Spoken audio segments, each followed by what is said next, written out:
Roma pasal 8 ayat 18 sampai 20 tertulis demikian. Sebab aku yakin bahwa penderitaan zaman sekarang ini tidak dapat dibandingkan dengan kemuliaan yang akan dinyatakan kepada kita. Sebab dengan sangat rindu seluruh makhluk menantikan saat anak-anak Allah dinyatakan.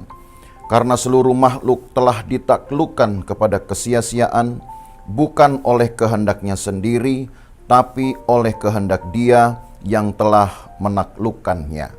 Saya rasa banyak saudara sudah mendengar firman Tuhan dari beberapa khotbah-khotbah, termasuk juga dari khotbah saya, bahwa apa yang disebut dengan kemuliaan Allah adalah satu pekerjaan Tuhan. Jadi tidak hanya sekedar satu cahaya, satu sinar yang mungkin lebih umum kita gambarkan kemuliaan Allah itu. Tapi kemuliaan Allah adalah pekerjaan Allah. Kemuliaan Allah adalah perbuatan besar Allah. Bagi siapa itu diberikan? Tentu kepada orang-orang pilihan, kepada orang-orang beriman.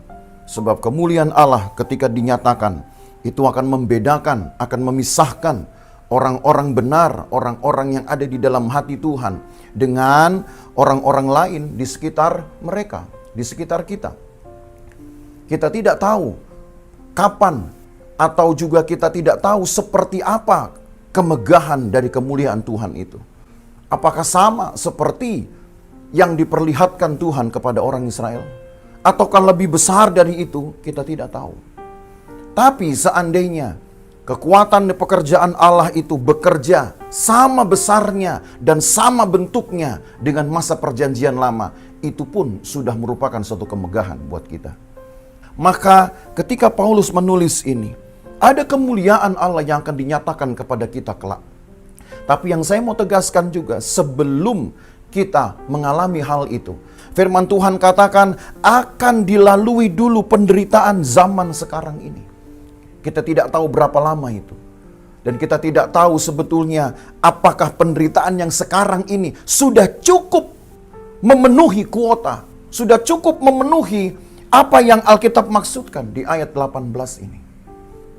Hari-hari ini pun kita sudah cukup menderita, saudara. Dengan penyakit ini, dengan binatang liar yang tidak kasat mata ini. Itu pun sudah cukup menderita.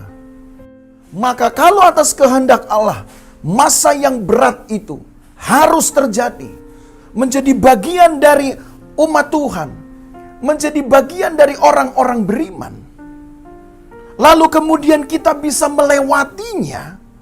Maka kalau Allah kemudian menyatakan bahwa inilah anak-anakku, orang-orang beriman yang tetap bertahan dan bahkan bisa mengalahkan penderitaan itu dengan keteguhan imannya seberat apapun, itu akan menjadi sangat pantas. Karena memang Allah sendiri atas kehendaknya yang meluaskan penderitaan itu terjadi. Berarti ada maksudnya, ada yang Dia tunggu, ada yang sedang dia tunggu untuk dituai.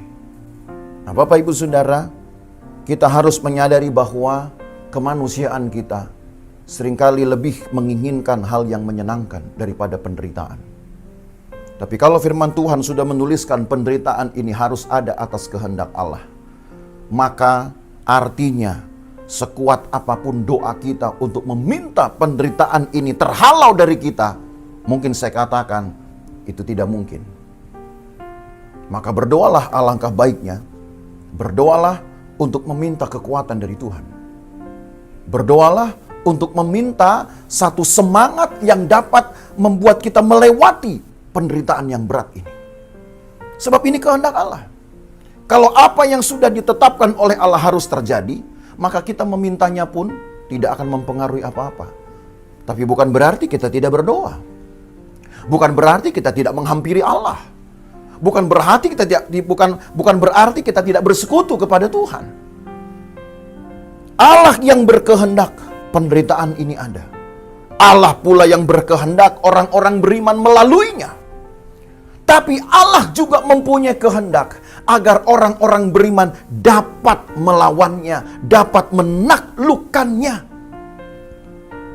Karena dari situlah Allah akan memperoleh kebanggaannya ketika dia akan menyatakan kepada dunia bahwa inilah orang-orang beriman, atau disebut juga di ayat 19, anak-anak Allah yang hidup di dalam pengharapan dan memelihara kekuatan Tuhan.